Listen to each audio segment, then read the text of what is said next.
définition du socialisme, mais son amélioration. Et Solidarność aussi, c'était le cas. Alors que Solidarność ait été manipulé, c'est ce que j'essaie de montrer dans le livre, c'est une chose, mais avant d'être manipulé, la base ouvrière qui a formé ce mouvement, elle demandait simplement la débureaucratisation du fonctionnement du socialisme et l'élargissement des conquêtes sociales. On a demandé plus de conquêtes sociales et l'introduction de l'autogestion. Alors on peut évidemment discuter si c'était faisable ou pas, mais la question c'est que on ne réclamait pas la fin du socialisme. Là où il y a un problème, c'est qu'il y a eu un décalage entre le mécontentement ouvrier qui existait d'une part et les élites de Solidarność qui étaient en fait des intellectuels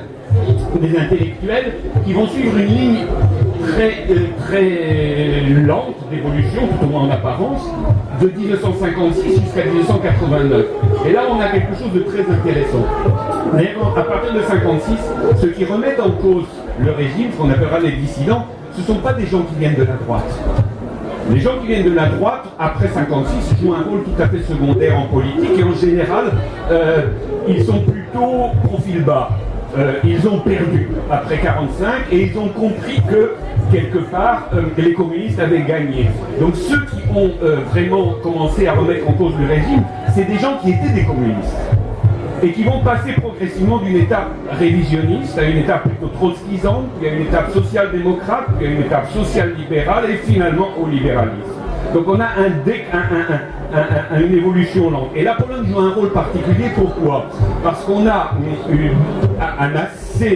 des rapports assez étroits entre la Pologne et la France, et beaucoup de chercheurs, d'intellectuels polonais viennent en France dans des stages, dans des séjours à l'université, etc. Et en particulier à l'EHESS, qui, comme vous le savez, est une école qui a été créée avec l'appui américain pour contrer le CNRS qui était jugé trop communiste. Parmi ces personnages, vous avez un personnage clé qui s'appelle Geremek, qui a joué un rôle, alors avec le recul évidemment très trouble, mais Geremek était, parce qu'à Paris vous avez toujours aujourd'hui encore la représentation de l'Académie polonaise des sciences, qui a son siège rue Lauriston dans le 16e arrondissement depuis l'entre-deux-guerres. Geremek était le secrétaire de la cellule du parti communiste, en théorie tout au moins, de cette Académie des sciences. Alors il arrive à Paris en 1956 et il va quitter Paris à la fin des années 60. Donc pendant 15 ans il est là et il est en gros chargé d'organiser, de superviser le séjour des intellectuels polonais, des chercheurs polonais. Mais en fait on remarque très vite qu'il entre en relation il enseigne à l'EHESS et plus il s'insère dans les milieux français, plus il s'insère dans les milieux de ce qu'on appelle la gauche américaine, c'est-à-dire la gauche anticommuniste. Alors il le fait par étapes, mais en fait avec le recul on voit bien qu'en fait Paris joue un rôle clé dans la pénétration des élites intellectuelles polonaises par le biais de personnages comme Geremek, qui en 80, lorsque Solidarność naît, se retrouve conseiller de Solidarność et qui vont donc jouer ce rôle, à mon avis, de corruption. Alors, je ne vais pas être très long, mais je vais rappeler quand même quelques chiffres. Quand Solidarność naît, le mécontentement, on a 12 millions de syndiqués, 2 millions restent dans les syndicats proches du parti et 10 millions passent à Solidarność. Au cours de l'année 81, il y a des allers-retours, des crises, etc. Et le Solidarność devient moins populaire, qu'on a tendance à oublier. Si bien que quand la loi martiale est proclamée le 13 décembre 1981, il faut toujours le rappeler, une majorité de l'opinion polonaise approuve l'introduction de la loi martiale. Ça, tous les sondages d'opinion de l'époque l'ont confirmé, et les sondages menés après 89 l'ont encore confirmé. Une majorité de Polonais a considéré que la loi martiale était justifiée. Ce qui évidemment, vous n'avez pas vu ça dans la presse occidentale, vous pouvez le supposer. Donc ça c'est un premier point. Le deuxième point, Solidarność est cassé par la loi martiale, jamais Solidarność ne retrouvera ses membres. Sur les 10 millions de membres, lorsque Solidarność sera relégalisée en 89, elle en retrouvera 2 millions. Par contre, le syndicat que le régime de la loi martiale crée, l'OPZZ, il va avoir 7 millions de membres. Donc, une moitié des membres de Solidarność se sont retrouvés dans le syndicat proche du parti à partir de 84.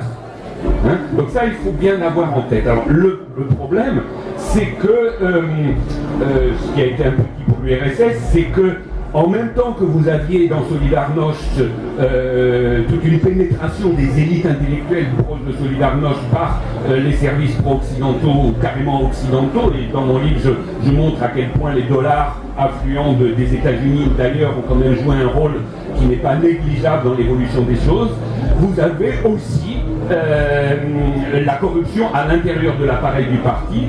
Je n'entretiendrai qu'un seul nom parce qu'on n'a pas le temps. Balcerowicz, c'est l'architecte de la réforme économique de 89 néolibérale.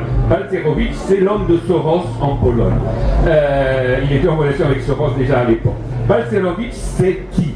En 88, il est Starselektor, il est instructeur qualifié à l'Institut des problématiques du marxisme-léninisme auprès du comité central.